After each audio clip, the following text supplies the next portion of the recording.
Do you know how old she is?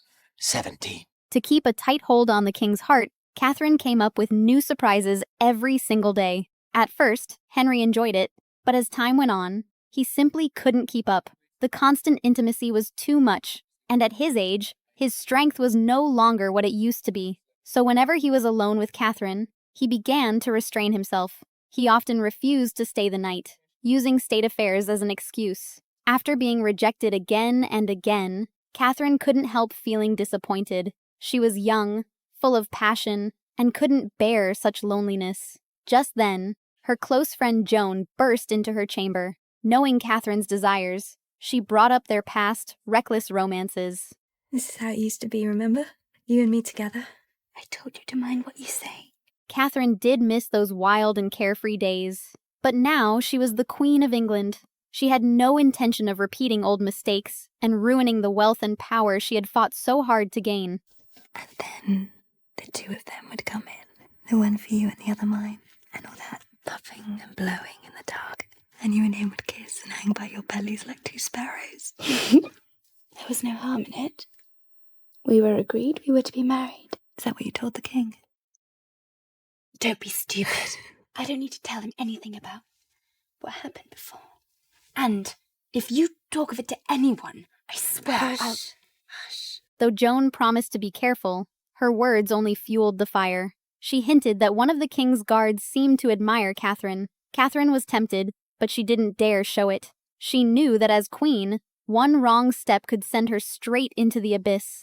Fearing that his lack of energy had made Catherine feel neglected, Henry chose to make up for it with gifts. He often sent his personal guard, Karl, to the queen's chambers with carefully chosen presents. Just imagining Catherine's delighted smile softened Henry's heart. All he wanted was to give the woman he loved the very best. Sure enough, Catherine soon received priceless jewelry. As Karl looked at the queen, radiant as a flower, he couldn't help but lose focus for a moment. After entering the inner palace so many times, Karl had come to understand Catherine's temperament. Yet when facing a woman he was supposed to respect, his gaze became dangerously improper.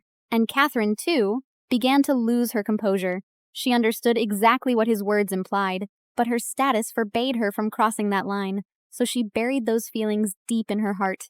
Still, once a spark is lit, how can it be so easily extinguished? The restless queen could no longer bear the loneliness of an empty bed, so while Henry was suffering a diabetes episode, she secretly began an affair with the guard Karl. At first, she only had the desire but not the courage. Yet constant encouragement from her maid pushed her further. He wants to visit you privately. Who?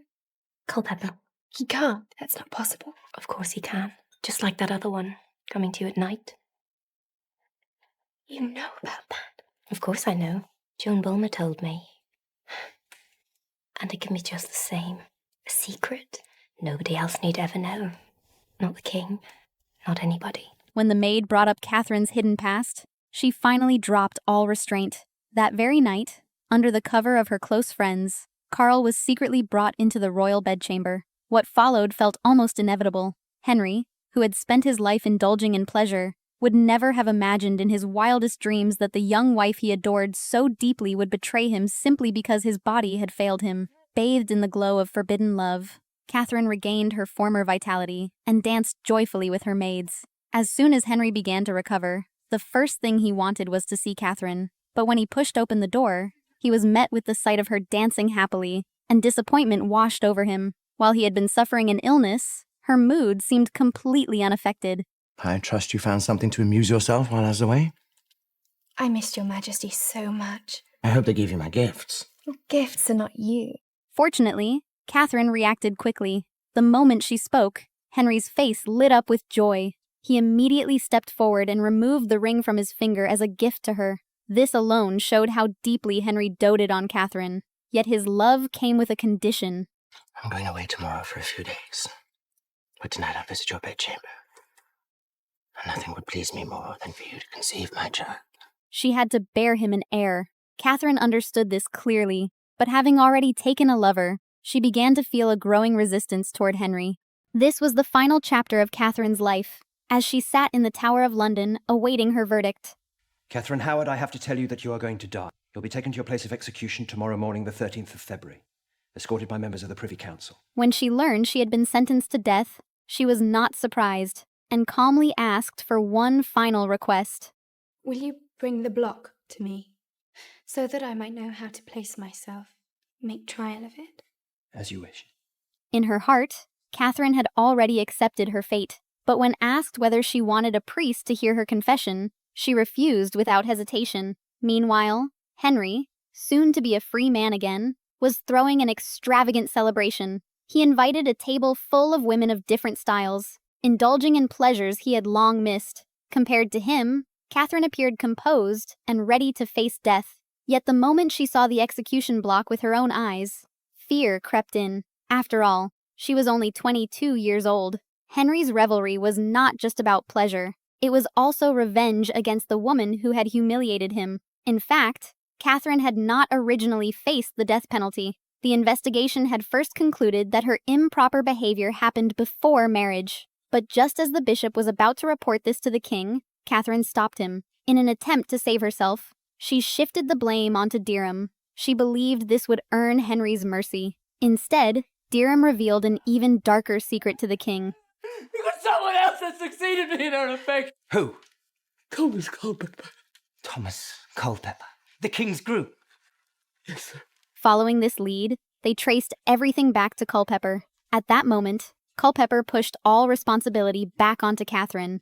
But it was Catherine who led me on. She wanted it, not me.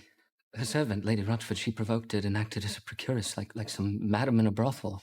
Now the truth was undeniable. Henry realized he had crowned a promiscuous woman as queen. Worse still, even after marriage, Catherine had dared to have an affair with the king's own guard. Enraged by the truth, Henry exploded in fury. What has happened is your fault. Your fault. You solicited me to marry her. How misfortunate I am to have so many ill-conditioned wives. I vow that any pleasure that wicked bitch got from her wantonness will be nothing in comparison to the pain she's going to feel at the hand of my torturers. We have a problem. This is Louis's bedchamber. As you can see, it has fallen off the schedule of works.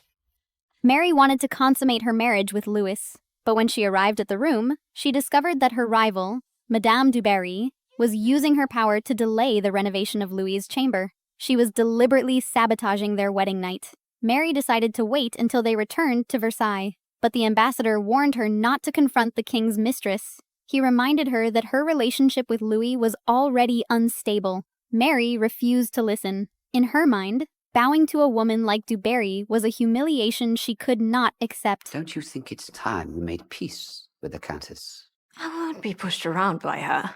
You can't win this battle. She has declared war on me, Mercy. I shan't be the one to surrender.